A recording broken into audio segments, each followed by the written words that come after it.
तो चलिए अब जानते हैं कि वायर रोप स्लिंग अगर एमएम में है तो उसका हम सेफ वर्किंग लोड कैपेसिटी कैसे निकाल सकते हैं उसके बारे में।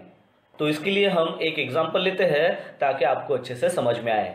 तो कंसीडर करते हैं कि हमारे पास दो वायर रोप स्लिंग है, एक का जो डायमीटर है वो है 12 mm और दूसरी का जो डायमीटर है वो है 20 mm, यानी कि दो हमारे पास वायर रोप स्लिंग है। अब हमें कैलकुलेट करना है कि इसका सेफ वर्किंग लोड कैपेसिटी जो है हर एक का वो कितना आता है।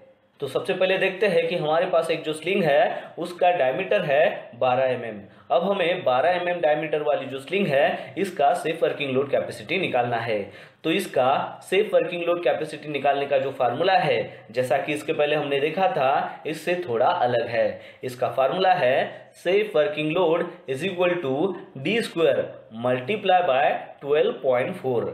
तो यहाँ पर डी जो है ये स्लिंग का डायमीटर है। अभी आपको एक बात समझना है कि जब भी आप वायर रोप स्लिंग का कैलकुलेशन करते हो, अगर इंच में करते हो तो उसका फार्मूला जो है वो अलग आता है, जो है safe working load is equal to D square multiply by 8। और यहाँ पर जब आप वायर रोप स्लिंग का कैलकुलेशन करते हो, उसका सेफ वर्किंग लोड कैपेसिटी निकालते हो, तो उसका जो फार्मूला होता है वो होता है safe working load is equal to D square multiply by 12.4। तो ये जो डिफरेंस है ये आपको समझना है, इसमें आपको कंफ्यूज नहीं होना है। इंच में निकालते हो तो डी स्क्वायर मल्टीप्लाई बाय 8 और एमएम में निकालते हो तो डी स्क्वायर मल्टीप्लाई बाय 12.4। अब हमारे पास जो स्लिंग है वो है 12 mm साइज की। तो हम क्या करते हैं, इसको फार्मूले में पुटअप करते हैं। तो क्या हो जाएगा 12 मल्टीप्लाई बाय 12 मल्टीप्लाई बाय 12.4। और इसका अगर हम कैलकुलेशन करेंगे तो हमें आंसर मिलेगा 1785। तो यहाँ पर भी आपको थोड़ा कंफ्यूजन हो सकता है।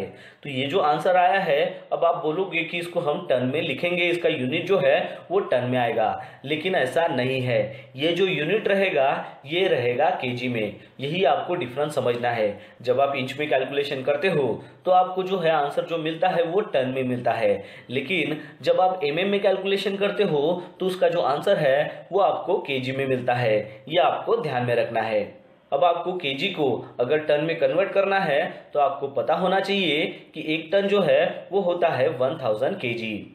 तो अगर हमें इसको टन में अगर कन्वर्ट करना है तो हमें लिखना पड़ेगा 1785 डिवाइडेड बाय 1000। तो इसका आंसर आएगा 1.785 टन। तो यहाँ पर ये जो है ये टन में कन्वर्ट हो जाएगा। तो यहाँ पर हम ये कह सकते हैं कि अगर हमारे पास वायर रोप स्लिंग अगर 12 mm डायमीटर की है तो उसका जो सेफ वर्किंग लोड कैपेसिटी है वो हो जाता है 1785 केजी, यानी कि 1.785 टन।